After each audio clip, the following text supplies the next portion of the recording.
ఎవరు హరిశ్చంద్రుడు చనిపోతే హరిశ్చంద్రుడు వారు భార్య ఎముడు ఎత్తుకపోతుంటే నా భర్తను కాపాడండి అంటున్నారు. ఇప్పుడు భర్తనే చంపేస్తున్నారు.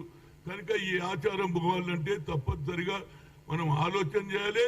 అదేవిధంగా ఆ 18th సెంచరీలో ఆయనకు వచ్చిన ఆలోచన ఇవాళ రాహుల్ గాంధీ గారు ఇంప్లిమెంట్ చేస్తున్నారు. బడుగు బలహీన వర్గాల గురించి సామాజిక న్యాయం జరగాలని మా నాయకుడు కోరుతున్నాడు. కాబట్టి దాన్ని తప్పనిసరిగా మా రాష్ట్రంలో ఇంప్లిమెంట్ చేస్తాం. అదేవిధంగా నంబర్ 1 సిటీ కావాలంటే ఈ చెడు సాంప్రదాయాన్ని కూడా తప్పనిసరిగా దూరం చేసేసి ఇలాంటి వాతావరణాన్ని చెడగొట్టొద్దని, మహిళలకు ఉండే గౌరవం వాళ్ళకు ఉండాలి, మగవాళ్ళకు ఉండే గౌరవం ఉండాలి, భార్యాభర్తలు కలిసి ఉండాలి, పిల్లలు కూడా తల్లి మీద ప్రేమ చూపించాలి, భార్యాభర్త మీద ప్రేమ ఇద్దరు కలిసి ఉన్నప్పుడే సంసారం బాగుంటుంది. లేకపోతే తల్లిదండ్రులకే చంపేస్తే, తండ్రినే చంపేస్తుంటే పిల్లల భవిష్యత్తు ఏం కావాలి, వాళ్ళు కూడా రేపు పెళ్లి అవుతుంది.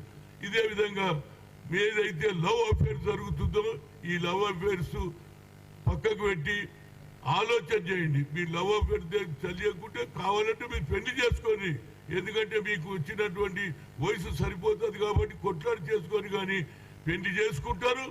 తర్వాత భర్తను ఏ విధంగా చంపాలని మహిళలే అయ్యేదో పెళ్లి చేసుకుని ఆడపడిచే స్కెచ్ చేసే వాతావరణం నేను చూడలేదు.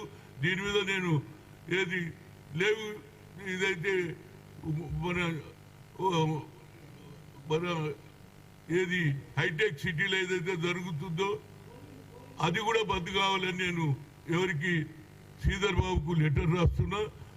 అన్నిటికంటే మించింది ఏంటంటే ఈ వాతావరణాన్ని చెడగొట్టడానికి